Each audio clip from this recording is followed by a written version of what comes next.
इग्नू के अध्ययन केंद्र निर्माण कैंपस सुनाम 2281 में मैं स्नातकोत्तर के सभी विद्यार्थी, हिंदी के सभी प्रेमियों का बहुत बहुत हार्दिक स्वागत, वंदन, अभिनंदन करता हूँ। प्यारे विद्यार्थियों, मैं डॉक्टर हरिंदर कुमार एक बार पुनः आपके समक्ष प्रस्तुत हुआ हूँ अपने एक नए वीडियो लेक्चर के साथ। आज के इस लेक्चर में हम लोग MHD 04 कोर्स कोड की इकाई जो 20 है उस पर चर्चा विचार विमर्श करेंगे। प्यारे विद्यार्थियों, आज हम महादेवी वर्मा जी के रेखा चित्र ठकुरी बाबा, इस रेखा चित्र पर अपने विचार और आज के इस लेक्चर को केंद्रित रखेंगे। रेखा चित्र के रूप में ठकुरी बाबा का अध्ययन और इस ठकुरी बाबा रेखा चित्र में जो सामाजिक चेतना है, जो भाषा है, शिल्प है, उन सब बातों का हम मूल्यांकन करेंगे। तो प्यारे विद्यार्थियों, आइए बिना किसी देरी के शुरू करते हैं रेखा चित्र ठकुरी बाबा। एक बात बेटे मैं आप लोगों से और कहना चाहूँगा, पहले भी मैं कहता हूँ, अपने हर वीडियो लेक्चर में कहता हूँ, और मुझे यह पूर्ण आशा है, पूर्ण विश्वास है कि आप लोग अपने गुरुजनों का कहा हुआ अवश्य मानोगे और जो भी रचनाएं आपको आपके पाठ्यक्रम में निर्धारित हैं, उस रचना की मूल कृति जो है, मूल रचना जो है, उसे आप अवश्य पढ़ोगे। देखो बेटे, जो आपको इग्नू के स्टडी सेंटर द्वारा नोट्स भेजे गए हैं वो तो आपने पढ़ने ही पढ़ने हैं, और उसके साथ साथ आपने को ये जो वीडियो लेक्चर है इसके माध्यम से आपको कोई भी नाटक, कोई भी संस्मरण, रेखा चित्र, कहानी या उपन्यास समझने में भी आपको सहायता होगी। यह वीडियो लेक्चर आपके लिए अत्यंत लाभदायक रहेगा। लेकिन अगर आप मूल रचना, मूल कृति पढ़ते हो तो मुझे लगता है कि वह आपके लिए बहुत ही लाभप्रद बात जो रहेगी। क्यों? क्योंकि मूल रचना में बेटे बहुत कुछ छिपा होता है। जैसे मान लो हम कोई नाटक पढ़ते हैं, हम कोई कहानी पढ़ते हैं, हम कोई उपन्यास पढ़ते हैं, तो उस उपन्यास की कथा का केंद्र बिंदु क्या है, कथानक क्या है, उसमें देश काल और वातावरण कहाँ है, उसका उद्देश्य क्या है, उसमें पात्रों की संख्या कितनी है, और उसमें कौन कौन सी घटनाओं का वर्णन जो है वो लेखक द्वारा किया गया है। तो इत्यादि ये जो बहुत सी बातें हैं, ये आप जब आप मूल रचना पढ़ते हो तो आपको अपने आप ही पता चल जाती हैं। और इससे क्या है कि इससे आपके ज्ञान में अत्यंत वृद्धि होती है। और सबसे बड़ी बात क्या है कि बेटे जब आप मूल रचना पढ़ते हो ना, तो मूल उपन्यास, मूल कहानी जब आपने पढ़ी तो यह आपको बहुत समय तक, लंबे समय तक याद रहती है।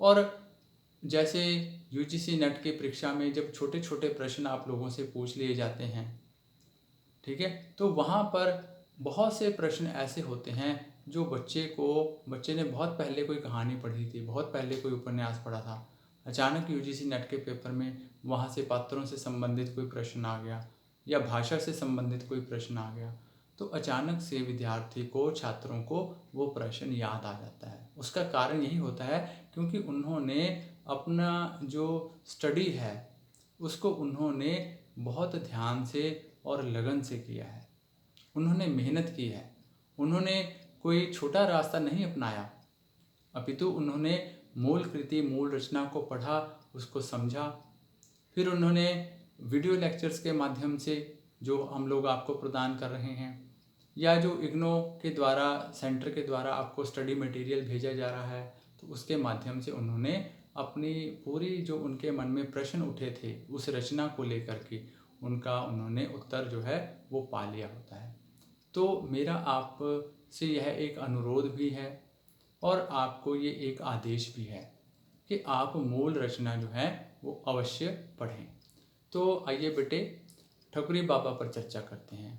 ठकुरी बाबा साधारण अर्थ में रेखा चित्र ही नहीं है, यह महादेवी ने इसके माध्यम से ग्राम्य समाज के उस हिस्से की सामाजिक दशा का यथार्थ चित्रण किया है जो जीने के लिए जरूरी बुनियादी साधनों से भी वंचित है, लेकिन इसके बावजूद उनमें गहरी मानवीय सहानुभूति, करुणा, जीवन राग और कर्मठता जो है वो मौजूद है।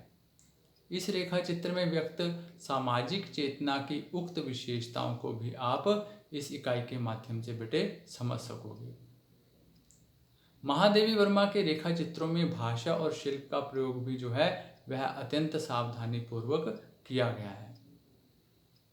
ठकुरी बाबा महादेवी का चर्चित रेखा चित्र ना होते हुए भी अत्यंत महत्वपूर्ण है। अत्यंत विराट फलक और गहरी सामाजिक संवेदनशीलता इसकी प्रमुख विशेषताएं हैं। ठीक है, तो ठकुरी बाबा एक काल्पनिक चरित्र नहीं है, बल्कि इस रेखा चित्र में आए सभी चरित्र जो हैं वो वास्तविक हैं और जिन घटनाओं का उल्लेख किया गया है वे भी वास्तविक हैं। महादेवी वर्मा अपने जीवन में आए कुछ ऐसे लोगों को अपने रेखा चित्रों का पात्र बनाती हैं जो सामाजिक दृष्टि से अत्यंत गरीब हैं, अशिक्षित हैं और साधारण होते हैं, लेकिन उनके जीवन में बहुत कुछ ऐसा है जो लेखिका को उस समाज में दिखाई नहीं देता जो शिक्षित, संपन्न और विशिष्ट लोगों का है। इन साधारण लोगों के जीवन की असाधारणता को उभारने और अपने हृदय की संपूर्ण संवेदना और रचनात्मक ऊर्जा के साथ उन्हें शब्दबद्ध करने का प्रयास ही हमें महादेवी वर्मा के रेखा चित्रों में दिखाई देता है। महादेवी वर्मा ने कई सारे रेखा चित्र लिखे हैं और ठकुरी बाबा उनमें से एक है। यह रेखा चित्र कई दृष्टियों से उनके अन्य रेखा चित्रों से अलग भी है और विशिष्ट भी है। इसके इस पक्ष पर अगर विचार किया गया तो लेखिका ने रेखा चित्र में जो शैली अपनाई है और जो भाषा का जैसा प्रयोग किया है, आप सभी पाठक वर्ग जो है वह उससे प्रभावित हुए बिना नहीं रह सकते। लेकिन आपको बेटे यह भी विचार करना है कि इस रेखा चित्र की भाषा और उसके शिल्प में वे कौन सी बातें हैं जिनसे यह रेखा चित्र जो है वो इतना प्रभावशाली बन सका है। इस रेखा चित्र का नाम ठकुरी बाबा है, लेकिन उसमें सिर्फ ठकुरी बाबा ही नहीं है, अन्य कई पात्र हैं जिनका अपना व्यक्तित्व है, जिनकी अपनी कथा है, जिनके अपने दुख हैं। इन सभी पात्रों के जीवन से मिलकर जो समाज हमारे सामने आता है, उनकी तकलीफ़ें और उनके दुख जो हमारे सामने आते हैं, और हमारा हृदय जो है वह करुणा से विगलित हुए बिना नहीं रहता। यह करुणा निष्क्रिय सहानुभूति पैदा करने वाली करुणा है। अपितु हमें अपने समाज के अंतर विरोधों को समझने की चेतना और दृष्टि देने वाली करुणा है। वह हमें निष्क्रिय नहीं बनाती, अपितु सक्रिय बनाती है। ठकुरी बाबा का मूल्यांकन इसी संदर्भ में, हमें इसी भूमिका के संदर्भ में करना चाहिए। ठकुरी बाबा का अध्ययन आप ऐसे समय करने जा रहे हैं जबकि उस समाज की चिंता और उनके प्रति जो सहानुभूति है वह मध्य वर्ग में कम होती जा रही है। ठकुरी बाबा में महादेवी ने उस शिक्षित समाज की कमजोरियों को भी दर्शाया है जिसके कारण ठकुरी बाबा और उनके जो संगी साथियों का व्यक्तित्व है वह असाधारण बनकर उभरता है। ठकुरी बाबा जैसे लोगों के बारे में आज समाज ने चिंता करना छोड़ दिया है।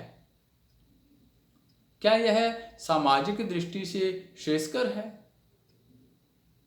एक प्रश्न चिन्ह हमारे सामने खड़ा होता है कि क्या यह ठीक है? ठकुरी बाबा हमारे समाज की इस ऐतिहासिक विडंबना को भी उजागर करता है। महादेवी के कल्पवास की कुटिया में संक्रांति के एक दिन पहले संध्या समय ग्रामीण यात्रियों का एक दल आ घुसा। ठकुरी बाबा की थोड़ी सी कथा बताने जा रहा हूँ बेटे, वह सुनिए।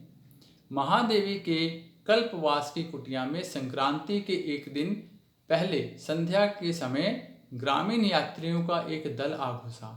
एक बूढ़े सज्जन कल्पवास के रैन बसेरे में ठहरने की अनुमति मांगने लगे। वे अकेले न थे, पूरी एक टोली थी उनके साथ, और ठहरने की अनुमति मिल गई। क्योंकि वृद्ध सज्जन का जो स्वर था वह स्नेह सिक्त था और उसमें आत्मीयता थी। लेखिका की पर्णकुटी कोलाहल से परिपूर्ण हो गई। इस बूढ़े बाबा ने पर्णकुटी के बरामदे में अपना पूरा आडंबर फैला लिया। फटी और अनिश्चित रंग वाली दरी, दुसूती का बिछौना, मैले फटे कपड़ों की गठड़ी, लाल चिल्म का मुकुट पहने नारियल का काला हुक्का, सुरती की बटुआ, काली मिर्जई, तैल स्नान से चिकनी बनी गांठदार लाठी और निवाड़ से बनी खटपटी। तो इन सब चीज़ों से जो लेखिका की पर्णकुटी थी वह लोगों के भीड़ के साथ भर गई और एक कोलाहल, एक शोर जो है अब उस पर्णकुटी में चारों ओर बिखर गया। रेखा चित्रकार ने बूढ़े बाबा के सामान के साथ उनका हुलिया भी पेश कर दिया। सिर का अग्रभाग खलवाट होने के कारण चिकना और चमकीला था, पर पीछे की ओर कुछ सफेद केशों को देखकर जान पड़ता था कि भाग्य की कठोर रेखाओं से भयभीत होकर वे दूर जा छिपे हैं।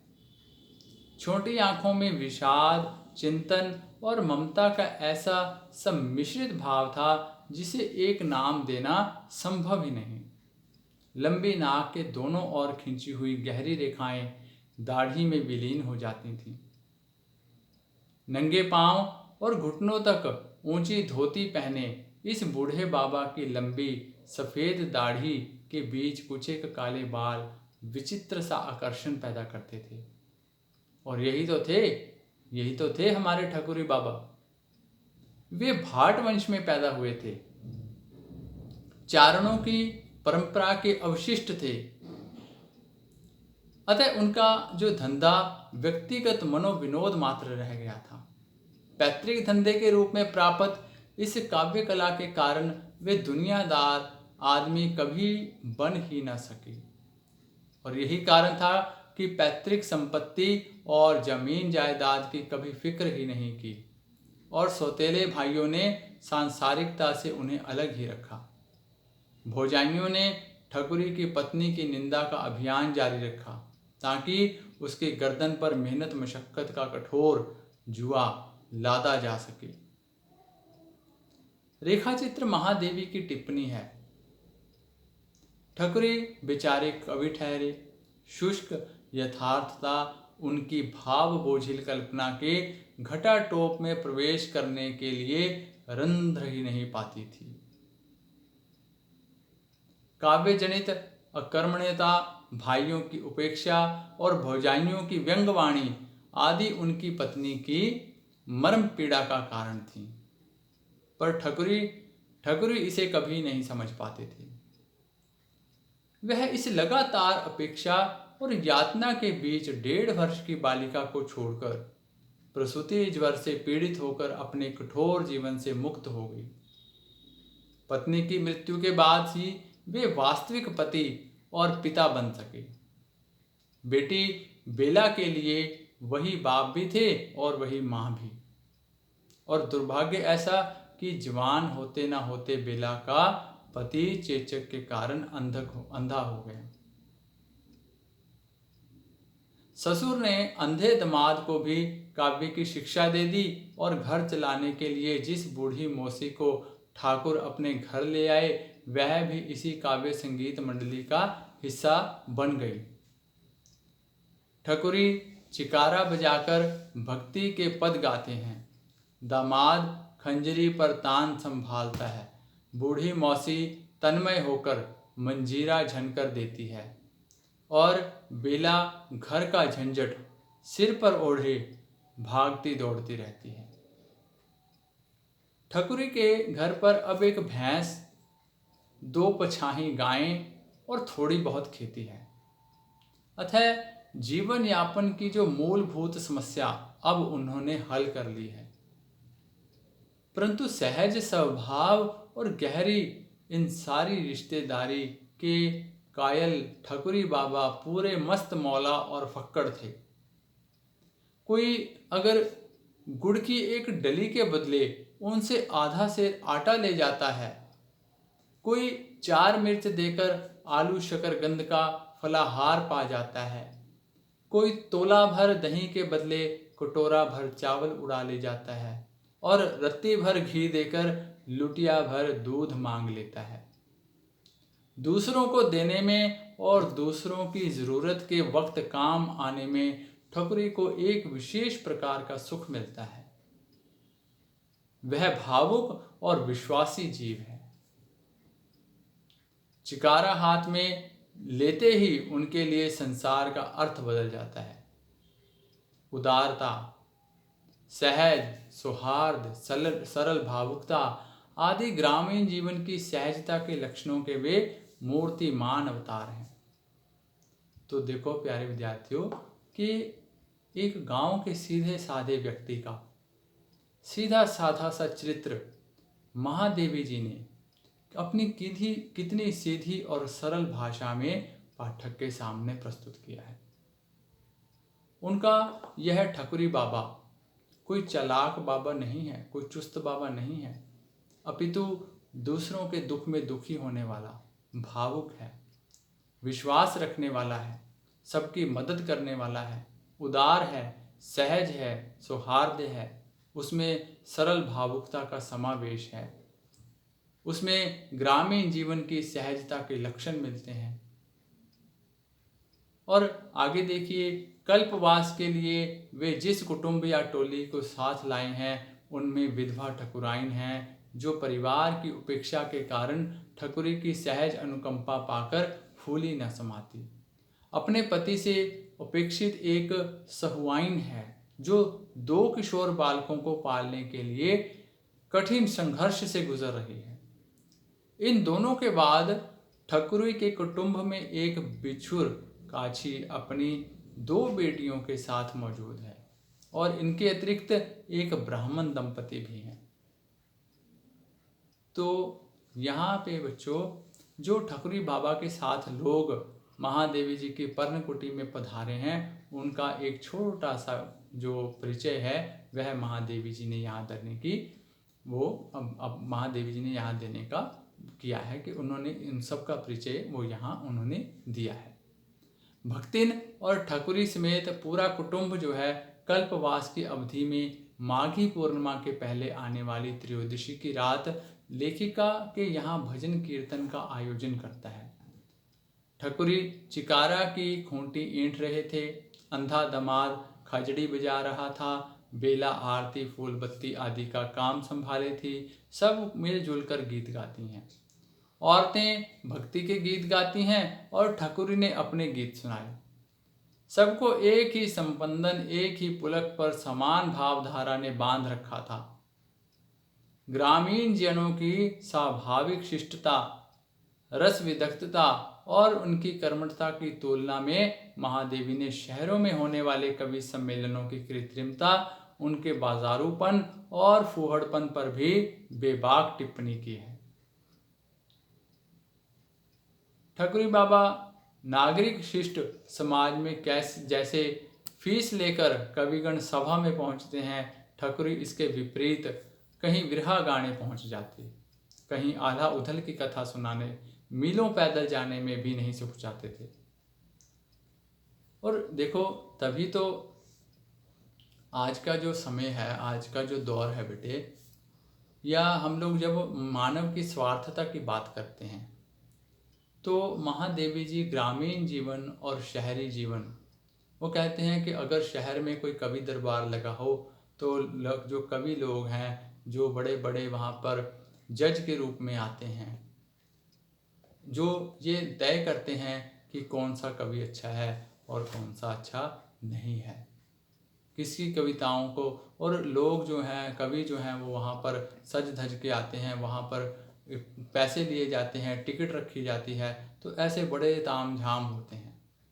लेकिन दूसरी तरफ गांव के जो ठकुरी बाबा हैं, वो लोगों को बिना किसी मोल भाव के अपने बहुत ही जो उनके भव्य विचार हैं, जो उनकी कविताएं हैं, आल्हा और उदल की जो कथा है, वह लोगों को सुनाने के लिए दूर खुद पैदल ही चले जाते हैं।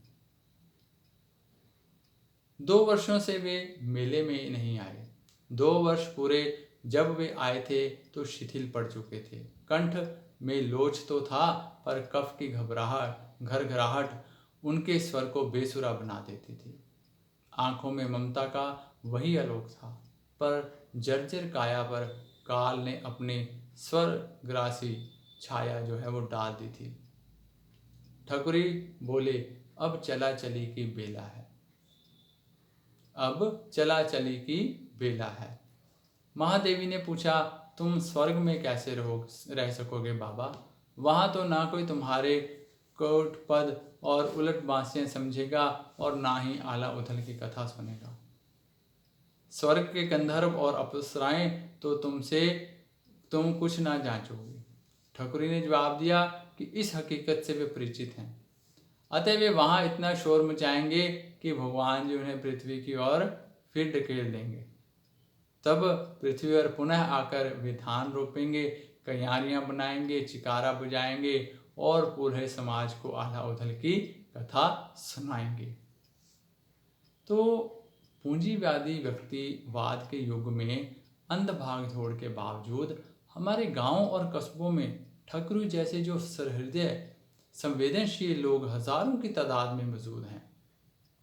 उनकी बात महादेवी जी यहाँ इस उसमें ठकुरी बाबा में वो कहती हैं, दर्शाती हैं कि आज भी भारत के हजारों ऐसे गांव हैं, कस्बे हैं, जहां ठकुरी बाबा जैसे लोग जो हैं, जो सहृदय हैं, जो संवेदनशील हैं, वो हजारों की तादाद में मौजूद हैं। सामूहिक सहृदयता और सहज मानवीयता के प्रतीक के रूप में ठकुरी का चरित्र जो है एक प्रतिनिधि चरित्र है। वह अनूठा व्यक्ति है, पर उसके व्यक्तित्व के हर रंग रेशे और पहलू पर सामूहिकता की छाप है। एक पात्र के रूप में ठकुरी के व्यक्तित्व को रेखांकित करने में महादेवी के गद्य की वर्णनात्मकता में ही उनकी कला की शक्ति अंतर्निहित है। ठकुरी का पूरा नाक नक्श, हुलिया, वेशभूषा, रहन सहन, परिवार, कुटुंब और जीवन संघर्ष मूर्तिमान होकर पाठक के सामने आता है। अर्थात पाठक जो है वो एक ही बैठक में, एक ही बार में ठकुरी बाबा से परिचित हो जाता है। रेखा चित्र को एक पाठ के बाद ही केंद्रीय पात्र के रूप में ठकुरी जो है वो पाठक के मन में अंकित हो जाते हैं और अपनी अविस्मरणीय छाप जो है वो छोड़ जाते हैं। पात्रों के चयन में महादेवी वर्मा की चेतना और मूल्य दृष्टि किस तरह दलितों, वंचितों, प्रताड़ितों की और उपेक्षितों की पक्षधर है, यह भी जाहिर हो जाता है। महादेवी की सामाजिक चेतना गांव, कस्बे और शहर से ऐसे चरित्रों और व्यक्तियों को ढूंढकर पाठक के सामने लाती है जो शोषण और रूढ़िवाद, उत्पीड़न और अंधविश्वास, सामाजिक असमानता और ये जो गले सड़े रीति रिवाज के चंगुल में फंसकर तड़फड़ाते हैं तथा उनकी पीड़ा आपको बेचैन कर देती है। ऐसे लोगों पर महादेवी वर्मा जो है वह अपनी कलम चलाती हैं और इस अन्यायपूर्ण सामाजिक व्यवस्था को झकझोर कर रख देती हैं। वह विवश करती हैं कि जो समाज है, जो समाज में रहने वाले लोग हैं, जो शहरी सभ्यता है, जो गांव के लोगों को गंवार समझती है, और उनको एक यह महादेवी वर्मा जी एक बात बताना चाहती हैं कि यही गांव के जो लोग हैं ये अभी भी सौहार्द से, प्रेम से भरे हुए हैं। इनके मन में अभी भी विश्वास है, ये अभी भी दूसरे को देना जानते हैं, ये अभी भी स्वार्थ से परे हैं। और इनकी भाषा जो है वो आज भी सरल और स्पष्ट है। इनके मन में किसी प्रकार का कोई लोभ, लालच या कोई छल कपट नहीं है। यह आज भी अपनी सीधी बात को उतने ही सीधे ढंग से कह देते हैं जितना कि हम लोग पहले के भारत में सुनते थे। ये लोग ऋषि मुनि नहीं हैं, लेकिन ऋषि मुनियों के समान ही यह लोग पवित्र हैं।